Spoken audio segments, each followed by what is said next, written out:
AP CM Chandrababu అధ్యక్షతన మంత్రిమండలి సమావేశం జరిగింది. ఈ మంత్రివర్గ సమావేశంలో పలు కీలక ప్రతిపాదనలకు ఆమోదముద్ర లభించింది. వాటిలో కీలకమైనవి ఏమిటని చూస్తే ఖరీఫ్ రుణాల ప్రతిపాదన, మార్కెట్ ద్వారా 5,000 కోట్ల రూపాయల రుణ ప్రతిపాదన, SV university live stock research కేంద్రం ఏర్పాటు, నూర్ బాషా దూదేకుల సహకార ఫైనాన్స్ కార్పొరేషన్ ఏర్పాటు, పట్టణ స్థానిక సంస్థల్లో AP regulation and control of display devices ప్రతిపాదనలకు ఆమోదం లభించింది.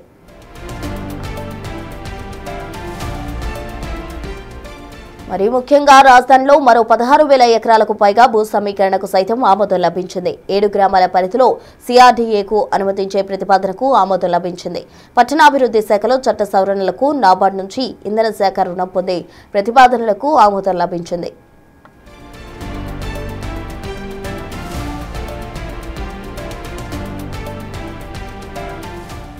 ఇక వివిధ పవర్ ప్రాజెక్టుల ఏర్పాటు అనుమతులకు ఎంఎన్ఎట్ భారత నెట్ ప్రోగ్రాం అమలు, ఫుడ్ ప్రాసెసింగ్ సొసైటీలో డిప్యూటేషన్ ఒప్పంద పద్ధతిలో 16 పోస్టులకు ఆమోదం లభించింది. పంచాయతీరాజ్ చట్టంలో 10 సవరణలకు సైతం ఆమోదం లభించింది. పోలవరం పరిధిలో 540 కోట్ల రూపాయలకు పైగా పనులకు ఆమోదం, ఆపై వివిధ సంస్థలకు భూ కేటాయింపులకు కూడా రాష్ట్ర మంత్రి వర్గం ఆమోదముద్ర వేసింది. సేకరించిన ధాన్యానికి డబ్బులు చెల్లించిన ప్రభుత్వం ఆంధ్రప్రదేశ్ ప్రభుత్వాన్ని గర్వంగా చెప్పుకుంటాం. దాంట్లో భాగంగానే ఈ రుణాన్ని ధాన్యం సేకరణ కోసం వినియోగిస్తారని చెప్పేసి కూడా నేను మనవి చేస్తా ఉన్నా. దీని ద్వారా రైతులకు చాలా మేలు జరుగుతుంది.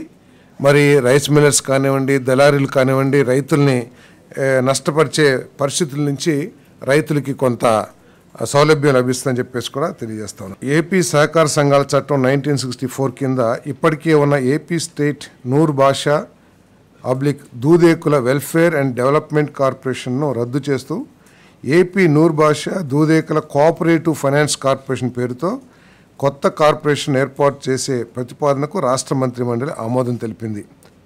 బిల్ బోర్డ్స్, ప్రచార డిస్ప్లే డివైజెస్ నియంత్రణ మరియు వాటి వినిమయంకు సంబంధించిన గతంలో ఉన్న పట్టణ స్థానిక సంస్థల నియమాలు 2020 స్థానంలో ఈ కొత్త విధానాన్ని తీసుకొచ్చేందుకు చేసిన ప్రతిపాదనకు రాష్ట్ర మంత్రిమండలి ఆమోదం తెలిపింది. ఈ నియమాలు రాష్ట్రంలోని అన్ని పట్టణ స్థానిక సంస్థలకు వర్తిస్తాయి.